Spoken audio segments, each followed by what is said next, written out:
ابو راشد دخل على ابنه الاوضه، لقى ابنه بيعمل حاجه غريبه. قال له انت بتعمل ايه؟ راشد قال له المفروض بلعب ضغط. راح ابوه قال له خد اتعلم من مارو ازاي تلعب ضغط. ازاي تلعب ضغط وازاي تلعبه صح، الاتنين دول مهمين جدا ومرتبطين ببعض. وايه الفرق ما بينهم؟ انا هقول لك دلوقتي. لو انت مش بتعرف تلعب ضغط بسبب اللي انت ضعيف، يعني ما تقدرش تلعب عدتين على بعض، انت كده كده مش هتعرف تلعبه خالص بسبب الاخطاء اللي هتيجي من ضعفك زي صاحبنا اللي في الفيديو ده.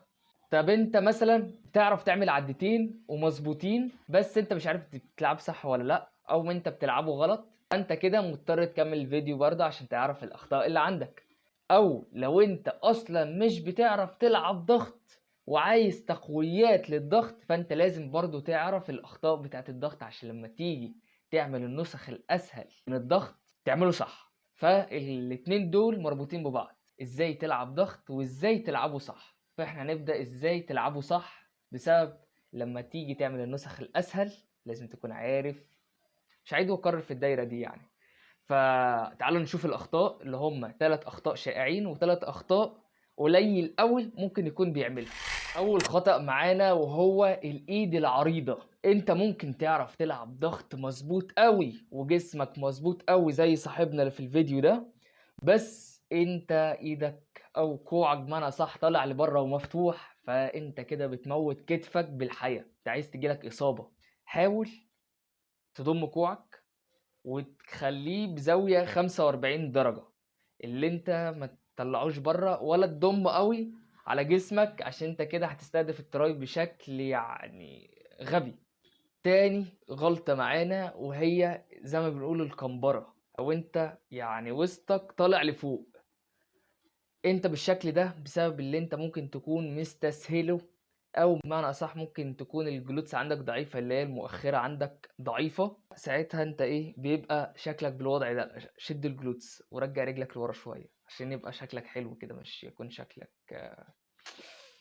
والخطأ التالت اللي هو لازق في الخطأ التاني على طول اخوه، اللي انت وسطك بيكون مرمي لتحت، او بمعنى اصح انت مش شادد بطنك ويبقى شكلك برضو غريب، انت بتعمل حاجة غريبة في الارض. شد بطنك واظبط دنيتك. نيجي بقى في التالت الاخطاء اللي هم مش شائعين قوي او مش بشوف ناس كتير بتعمله. اول خطأ اللي انت ظهرك يكون مضموم على بعضه ومش بتفتحه خالص وانت بتلعب ضغط، فبيبقى تحس ان انت متكلبش او متشنج. فرخي ظهرك وظبط دنيتك وانت بتلعب الضغط. الخطأ التاني في الأخطاء الغير شائعة وهو اللي انت بيكون رقبتك طالعة لقدام. معرفش ليه انتوا بتعملوا كده، عشان ساعات الناس بتستسهل برضو اللي انا ايه ده، انا بلعب عد الضغط بلمس فيها وش الارض. لا، انت مش بتلمس وشك الارض، انت جايب رقبتك على الارض. فاظبط رقبتك وعدلها عشان ما يجيلكش برضو ايه هو النرد نيك. نرد معناه الناس الدحيحة بقى، اللي هم بيبقوا ايه رقبتهم كده عاملة كده من كتر المذاكرة. في الخطأ الأخير وهو اللي انت تبقى كتافك مرفوعة لفوق عامل كده، مش بيبقى حلو. عشان انت لما تيجي تلعب انت هتحس حرفيا لو انت طلعت كتافك لقدام وانت بتلعب ضغط هتحس جسمك كله بيرعش. حتى وانا كنت بعمل فيديو عشان اعمل الخطأ انا حسيت جسمي كله مش قادر بيرعش. بص بقى، احنا عرفنا الاخطاء، احنا نخش بقى ازاي تبقى قوي. هنمشي على قاعدة اللي انت كل ما راسك تبقى فوق ورجلك تبقى تحت الموضوع بيسهل. كل ما تقلب كده كل ما يصعب، انت بتصعب الدنيا لحد ما تلعب هاند ستاند بوش اب. طب تعالى بقى، في ناس مش مثلا بتعرف تلعب ضغط على حاجة عالية، بس لما تيجي تنزل بقى وتلعب ضغط مش قادرة. انا جبت لك تمرينتين عسل قوي. اول حاجة التمرين الضغط السالب، وتاني تمرين الضغط السالب برضو بس انت بتطلع على ركبتك. هوريك دلوقتي الضغط السالب ده بيبقى بالشكل ده، بدل ما انت تتعب نفسك اعمله بالشكل ده. ده هيقويك في اللي انت تكمل الدفعات بتاعتك.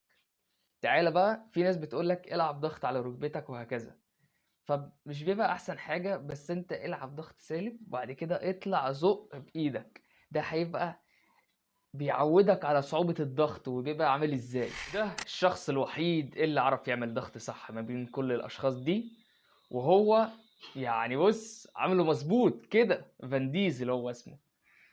عاش عليك يا فان ديزل. المهم كده خلص الفيديو بتاعنا، ان شاء الله مش هتأخر في الفيديوهات الجاية، وسلام.